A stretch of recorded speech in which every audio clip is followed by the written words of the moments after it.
اب یہ آیت جو میں نے انتخاب کی ہے چند جملے اس کے سن لیجئے کہ میں تاریخ کے آئینے میں سب کچھ پیش کر رہا ہوں، تو یہ بنی اسرائیل سے متعلق ہے۔ ثم انتم ہؤلاء تقتلون انفسکم، اللہ کہہ رہا ہے میں نے تم سے میثاق لیا تھا، گزشتہ دو آیتوں میں نے بھی پیش کیا میثاق، خون نہیں بہاؤ گے، یہ نہیں کرو گے، وہ نہیں، سب کچھ اللہ کہہ رہا ہے ثم انتم ہؤلاء تقتلون انفسکم وتخرجون فريقا منكم من ديارهم تظاهرون عليهم بالاثم والعدوان، تمہیں پتہ نہیں چلتا کہ تم میثاق کر چکے ہو، اللہ سے وعدہ کر چکے ہو ایک دوسرے کا قتل نہیں کرو گے، لیکن تم بھول کیوں جاتے ہو، تم پھر بھی ایک دوسرے کا خون بہا رہے ہو۔ اے بنی اسرائیل تم پھر بھی ایک دوسرے کا خون بھی بہا رہے ہو اور اپنے میں سے ایک گروہ کو نکال دیتے ہو، ان کو کہتے ہو یہ گنہگار تھے اس لیے ہم نے نکال دیا، تظاہرون علیہم بالاثم والعدوان، الزام لگاتے ہو، تہمت لگاتے ہو کہ یہ گنہگار تھے ہم نے انہیں ملک بدر کر دیا۔ بھائی جب نکالو گے کسی کو ذلیل و خوار کر کے تہمت لگا کے، تو تہمت لگانا ایک ایسی شے ہے کہ پلٹ کے واپس آتی ہے، نہیں واضح کر سکا، تھوڑی سی اور وضاحت کر دو اس کی۔ بھائی اب یہ سورہ نور کی آیت ہے، آپ کہیں گے اتنی آیت سنا دی یاد بھی نہیں ہوں گی، ٹی وی پہ جا رہی ہے، ریکارڈ ہو رہی ہے، تو میں کہہ رہا ہوں کہ یہ جتنا ہو سکتا ہے یہ مطالعے پیش کرتا رہوں آپ کی خدمت میں، بھائی اسی محبت سے جیسے دیکھ رہے ہیں ویسے سنتے رہیے گا۔ جانے کی رامی اب یہ سورہ نور 24واں سورہ ہے قرآن کریم کا۔ ان الذین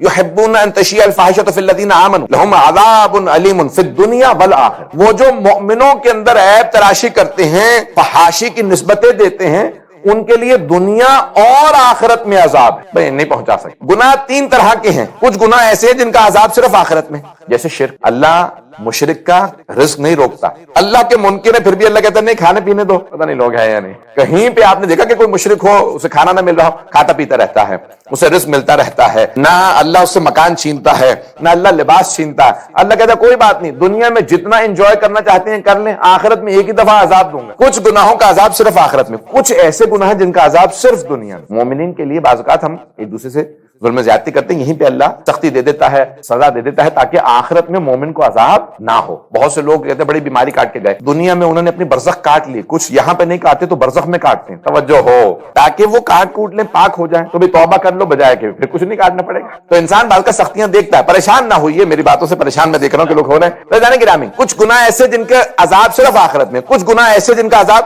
صرف دنیا میں، لیکن کچھ ایسے گناہ ہیں جن کا دنیا میں بھی عذاب ہے، آخرت میں بڑے سخت گناہ ہیں۔ تو اللہ نے سورہ نور کی آیت میں کہا ان الذین یحبون ان تشیع الفاحشۃ فی الذین آمنوا، جو مؤمنوں کی طرف فحاشی کی نسبت دیں، ان پہ تہمت لگا دیں یا ان کے عیب تراشی کریں یا ان کے عیب کو لوگوں کے سامنے بیان کریں کہ بیان یہ کہ اس نے، تو کیا ہوگا؟ لہم عذاب علیم فی الدنیا، ان کے لیے سخت ترین عذاب ہے دنیا میں بھی اور آخرت میں بھی۔ آخرت میں تو جو عذاب ہوگا ہوگا، دنیا میں عذاب کیا؟ اب امالیہ شیخ طوسی کے اندر یہ حدیث موجود ہے، امام موسیٰ بن جعفر الکاظم علیہ السلام۔ اب امام ہفتم یہ حدیث فرماتے ہیں، حدیث کیا ہے؟ من عیر مؤمنا بمعصیۃ لم یمت حتی یرتکب، جو کسی مؤمن کی طرف عیب کی نسبت دے دے، عیب جوئی کرے، تہمت بھی لگائی یا اس کو بیان کر دے، وہ تب تک نہیں مرتا جب تک کہ خود اس گناہ کا مرتکب نہ ہو جائے۔ یہ ہے دنیا کا عذاب، یہ عذاب نہیں تو اور کیا، سخت حدیث ہے، کیا کروں۔ جانے گرامی یہ ایسے الفاظ ہر جگہ موجود ہیں، تو اب عذاب اللہ کا مختلف شکلوں میں آتا ہے۔ ایک صاحب کہنے لگے ارے میں نے خدا کو ماننا چھوڑ دیا، نماز چھوڑ دی، والدین کی خدمت چھوڑ دی، روزے چھوڑ دیے،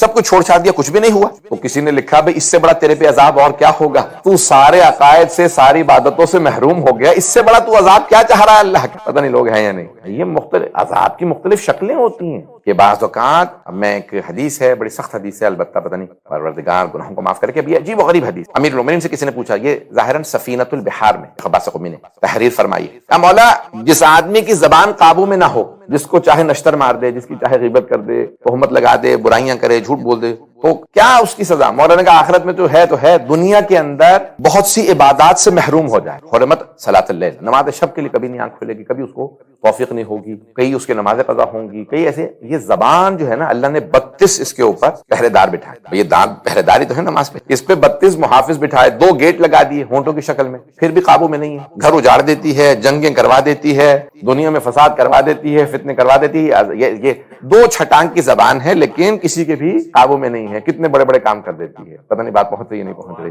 اور مجھے پتا ہے اس پہ کوئی داد تو ملنی نہیں ہے۔ تو عزیزان گرامی، یہ تمام کے تمام مفاہیم اگر آپ قرآن کریم کو دیکھتے چلے جائیں گے تو قرآن بڑی گہرائی سے بات کر رہا ہے۔ ثم انتم هؤلاء تقتلون انفسکم وتخرجون فریقا منکم من دیارہم تظاہرون علیہم بالاثم والعدوان وان یاتوکم اسارى تفادوہم، اور اگر کہیں تمہارے پاس قیدی آ جاتے ہیں تو تم ان کا فدیہ دیتے، وَهُوَ مُحَرَّمٌ عَلَيْكُمْ إِخْرَاجُهُمْ، کہ ان سے تم لے کے فدیے دو تو یہ تم پہ حرام ہے، یہ آیت جو چل رہی ہے۔ اور پھر کیا ہوتا ہے؟ أَفَتُؤْمِنُونَ بِبَعْضِ الْكِتَابِ وَتَكْفُرُونَ بِبَعْضٍ، کیا تم کتاب کے بعض چیزوں پہ ایمان لاتے ہو، بعض پہ ایمان نہیں لاتے؟ فَمَا جَزَاءُ مَن يَفْعَلُ ذَلِكَ إِلَّا خِزْيٌ فِي الْحَيَاةِ الدُّنْيَا وَيَوْمَ الْقِيَامَةِ يُرَدُّونَ إِلَىٰ أَشَدِّ الْعَذَابِ۔ اللہ فرماتا ہے ایسا کرنے والوں کے لیے کیا ہے کہ دنیا میں ذلیل و خوار ہوگا اور آخرت میں شدید عذاب میں مبتلا ہوگا۔ وما اللہ بغافل عما تعملون، اللہ غافل نہیں ہے ان چیزوں سے کہ جو تم لوگ کر رہے ہو۔ اب میں یہاں پہ حدیث کچھ پیش کرنا چاہتا ہوں۔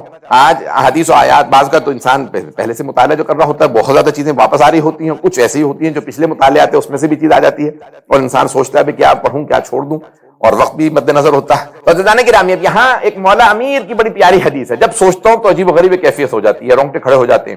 نہج البلاغہ میں مولا فرماتے ہیں الحذار الحذر فواللہ قد ستر کأنہ قد غفر۔ پتہ نہیں یہ حدیث الحذار، بھائی بی ویئر، آگاہ ہو جاؤ، وارننگ دے رہا اللہ کے مولا امیر کہتے ہیں کہ وارننگ ہے، تحدید، تمہیں وارننگ دی جا رہی ہے کہ فواللہ قد ستر، اللہ اتنے پردے ڈالتا ہے، اتنے پردے ڈالتا ہے کأنہ قد غفر کہ آدمی سوچنے لگتا ہے میرا تو گناہ معاف ہو گیا ہوگا، میں نے تو توبہ بھی نہیں کی۔